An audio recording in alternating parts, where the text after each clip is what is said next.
It's been a while since we have heard anything about the next and first Star Wars movie since 2019. By the time Mandalorian and Grogu comes around, it will have been 6.5 years. Can you believe it? December of 2019, okay? Just as we are about to celebrate the 10th anniversary of The Force Awakens, the Rise of Skywalker, 2019, December of 2019 was the last time Star Wars was in the theaters. But don't worry, guys, that fast will be broken in May of next year with, a movie that really wasn't that well received with its first trailer. Okay, a couple of months ago when it dropped, at the tail end of September, you had this little just wonderful piece of business. Okay, the Mandalorian and Grogu official trailer, and you can see not quite ratioed, but not quite universally beloved the same way that the first season of the show came around. I mean, if they were going to go ahead and do a Mandalorian and Grogu movie, it would have been back in 2019 when the property was still hot. They could have done something, after the hype and all of the love and praise at the end of 2020 with the return of Luke Skywalker at the conclusion of season 2. But with a goofy negotiation period with Pedro Pascal led to a much delayed season 3 of the show, and kind of, chopping up different episodes to make it look like there's something going on at Lucasfilm by stuffing in a few episodes of The Mandalorian into the Book of Boba Fett in order to bridge the gap. And now at this point in time, this is a brand, not just talking about Star Wars, but The Mandalorian, that is about as ice cold as it gets. So this is about the worst time that you can go ahead and do this, because public sentiment for a season 3, it was bad at the time, and it has only gotten worse since then. And you can even see right here, right? Because you got, it has 9.9 million views 2 months ago for a Star Wars movie, okay? And the interactions itself, 146,000 thumbs up, so 200,000, give or take. I'll go ahead and round up for fun. 200,000 interactions on 9.9 million views. That's not great, okay? That could, of course, the video could be embedded and shared around a bunch of different places, but still, it's, this is not it, okay? So I was wondering, given the tepid response, was there going to be another trailer? Well, of course. Okay, so this weekend, now that Zootopia 2 is out in the at the theaters rather, and doing some interesting stuff at the box office, spoilers for the next video on the day, families who are going out and checking the new animated fare from Disney are going to be greeted, apparently, with a new Mandalorian and Grogu trailer.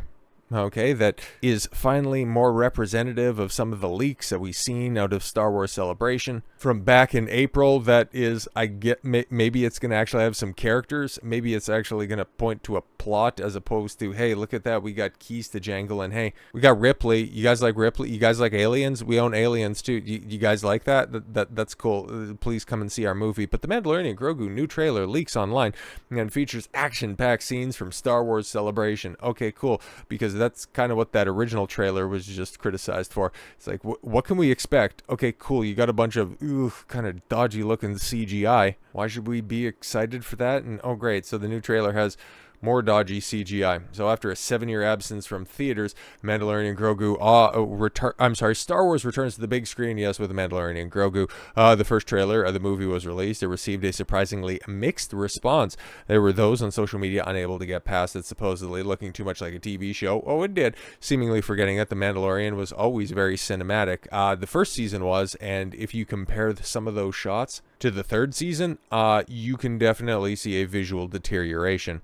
A new version of the teaser is playing in front of Zootopia 2 this Thanksgiving weekend, and it's added scenes from Star Wars Celebration Japan and D23. They include several action shots, more Zeb. Oh my god, Zeb! He was in the bar at the end of season 3. Oh my god! And a great final scene of Grogu destroying a mouse droid. I'm sure it is great because he goes goo goo gaga and then just does this with his flumpy puppet hands, and then all of a sudden something explodes because his force powers totally make sense.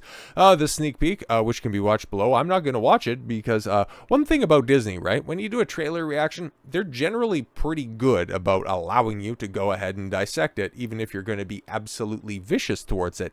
But the stuff that they haven't officially released, oh boy, they clamp down on that shit. Like the helmet of the stunt double that has been underneath the Mandalorian armor for the best part of a half-decade now. But okay, so we're going to have more action in the next trailer that's going to be released probably next week.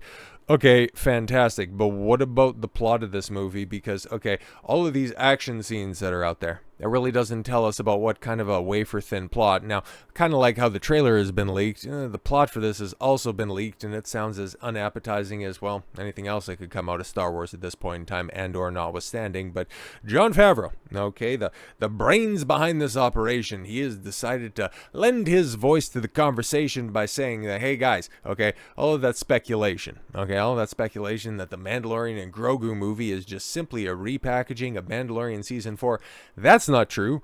This is probably also repackaging ideas that they had for Season 5 and some scraps for 3 and 2 as well. But the fans have speculated about the fate of Mandalorian Season 4 following the announcement of Lucasfilm's upcoming film, The Mandalorian and Grogu, with many claiming that the Star Wars film is made up of repurposed scripts from the next installment to the D+ show.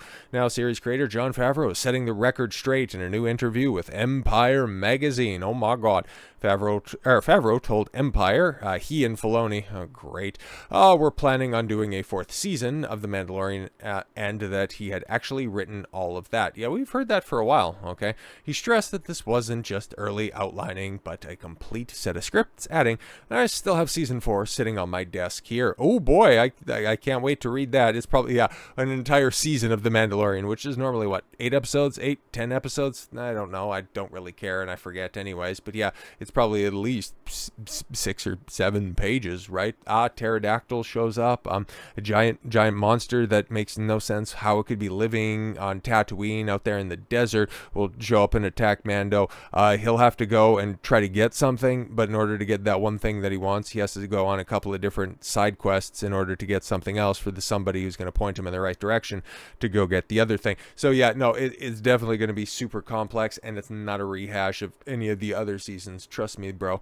According to Favreau, the difference is structural. Okay, he explained that the upcoming movie is structured around a movie structure. Well, that's a good thing, as opposed to a serialized weekly television show, which, if you think that that's the type of high concept shit you were pulling off, I mean, I'm glad you enjoyed it. I'm glad you enjoyed it. Giving the project a larger throw than the format of the original series. Oh, great. I'm fantastic. While Favreau made it clear that The Mandalorian Season 4 is unlikely to happen in its original form, at least for now, the characters and narrative threads won't be abandoned because we have another show to lead into in 2026, guys. There won't be another Star Wars movie, but there will be a few shows. Oh my god, I'm so excited for Maul Shadow Lord. Oh, it's going to be so cool. But of course, the one that I am just, I'm just bursting out of my skin to enjoy is, of course, Ahsoka Season 2, which Empire noted that the film will tie into the 2nd season of Ahsoka. Oh my god, is Rosario Dawson going to show up and cross her arms in Mandalorian and Grogu? I sure hope so. I can't wait.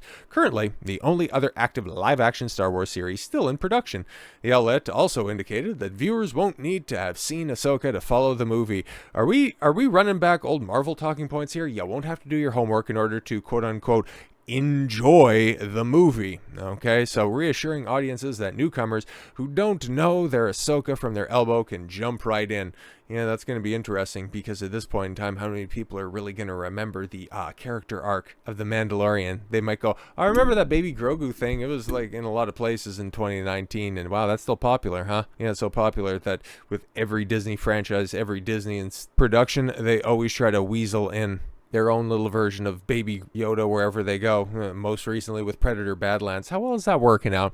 How those worlds intersect remains under wraps, okay? And the broader political conflict teased across The Mandalorian continues to take shape. Yes, because Boba Frang, fucking, Gus from Breaking Bad, I'm sure he's probably going to show up, even though, he's been defeated 3 times over, and they don't want to do away with Thrawn quite yet, because Filoni needs to get his movie. So they got one of the goofy-ass fucking huts. It's going to make no sense at all whatsoever. It's just going to be a bunch of, vague brand iconography. And it's so funny, right? Because the way that 2025 is shook out at both the box office and on the small screen, there would be something else that would be front and center for the marketing of this. But I would be very skeptical to even see if in the new trailer or in any of the subsequent promotional material, how much they're going to rely on one Mr. Pedro Pascal, who is apparently, a big movie star. He had all of those productions come out and do so exceedingly well this summer, right? Eddington, The Materialists, and of course Fantastic Four, the highest grossing superhero,